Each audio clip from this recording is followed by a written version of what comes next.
হায় হায়, ওগো এসব কে করলো গো? কত কষ্ট করে আমি এই বাঁশের পাতা দিয়ে ঘরটা বানিয়েছি যাতে করে শীতে তোমার ঠান্ডা না লাগে। এখন আমি তোমাকে কোথায় রাখবো?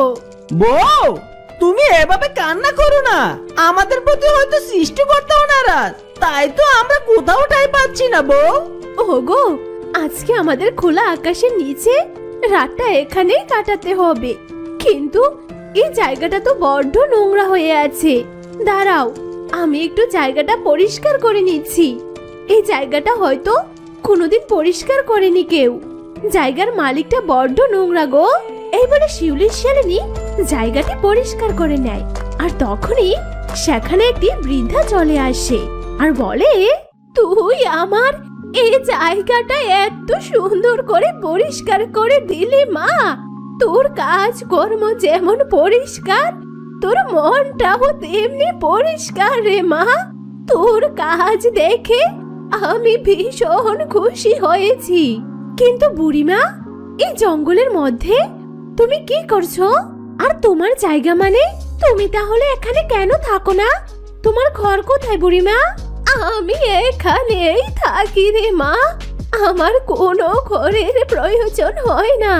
কিন্তু তোরা তোরা তো এই শীতে অনেক কষ্ট করছিস, তাই আমি বলছি আমার এই জায়গা থেকে কিছু গাছ কেটে তোরা সুন্দর করে একটা ঘর বানা মা। কিন্তু বুড়িমা, তুমি আমাদের কেনই বা এত বড় সাহায্য করবে শুনি? গরিবদের তো কেউ সাহায্য করতে চায় না। হয়েছে হয়েছে মা, আর বলতে হবে না। আমি তোদেরকে এক্ষুনি কিছু কাঠ দিচ্ছি, সেই কাঠ দিয়ে তোরা মজবুত করে একটা ঘর বানাবি, আর ওই ঘরে থাকবে তোদের সব প্রয়োজনীয় জিনিস। তোদের আর কারু কাছে হাত পাততে হবে না রে মা। এবারে বৃদ্ধাটি জাদু শক্তি দিয়ে কাঠ এনে দেয় আর সেখান থেকে অদৃশ্য হয়ে যায়। এরপর তারা সেই কাঠ দিয়ে মজবুত করে একটা ঘর বানায়। বউ, আরে বউ, দেখে যাও ঘরের ভিতরে কত জিনিস। খাবারের তো অভাবই নেই। আমাদের কষ্টের দিন শেষ হয়ে গেছে গো বউ। তুমি অনেক কষ্ট করেছো আমাকে নিয়ে। কারো বউ তার স্বামীর জন্য এত কিছু করতে পারে, তোমাকে দেখে তা বুঝেছি গো বউ। তুমি আমার লক্ষ্মী বউ, আজ তোমার জন্যই আমরা এত কিছু পেয়েছি গো। ওগো, তুমি আমায় একটু বেশি ভালোবাসো, তার জন্য তোমার কাছে আমি করেছি মনে হচ্ছে। কিন্তু সবকিছু তো ওই বুড়িমারে দেওয়া গো। তারপর থেকে তারা সুখে শান্তিতে দিন কাটাতে লাগে। ওগো, তুমি আমাকে তাড়িয়ে দিও না। উপরওয়ালা আমাদের ঘরে এই সারস কন্যার জন্ম দিয়েছে, এতে এতে আমার কি করার আছে তুমি বলো? দয়া করে তুমি আমাকে তাড়িয়ে দিও না, তাড়িয়ে দিও না আমাকে। এই, আমি তোর কোনো কথাই শুনতে চাই না। তুই এক্ষুনি তোর সারস কন্যাকে নিয়ে এখান থেকে চলে যা। তুই শিয়াল কন্যা জন্ম না দিয়ে একটা সারস কন্যাকে জন্ম দিয়েছিস। তোর ওই অপয়া মুখ আমি আর দেখতে চাই না। দূর হ কলঙ্কিনী।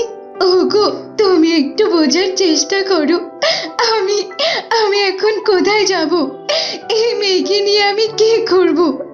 একটু দয়া করো, একটু দয়া করো। এই, তুই গেলি এখান থেকে, যা বলছি। আর তোর এই ঢঙ্গের কান্না বন্ধ কর। দূর হ আমার চোখের সামনে থেকে। এরপর শিউলি শিয়ালিনী সেখান থেকে কাঁদতে কাঁদতে চলে যায়।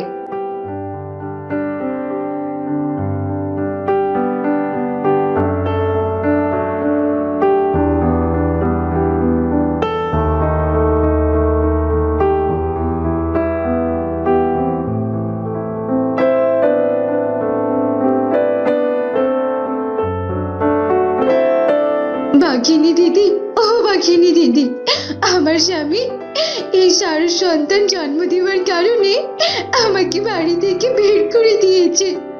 তোমার বাড়িতে আমাকে একটু থাকতে দাও না গো। আমি তোমার বাড়ির সব কাজ করে দেব, দাও না একটু থাকতে।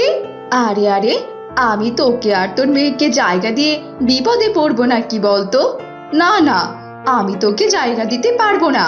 এখন তুই যা তো এখান থেকে, যা। এই বলে বাঘিনী শিউলি শিয়ালিনীকে তাড়িয়ে দেয়।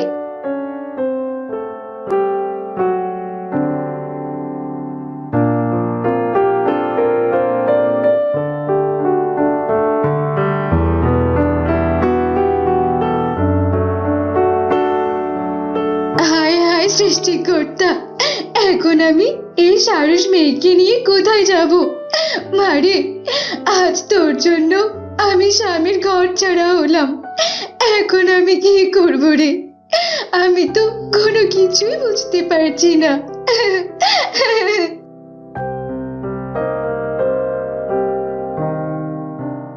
আজ থেকে এই কুড়ে ঘরে আমাদের থাকতে হবে রে মা।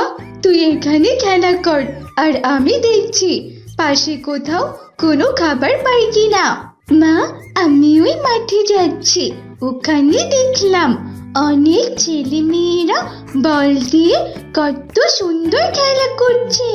মারে, ওরা যে তোকে দেখলে নানা রকমের কটু কথা বলবে।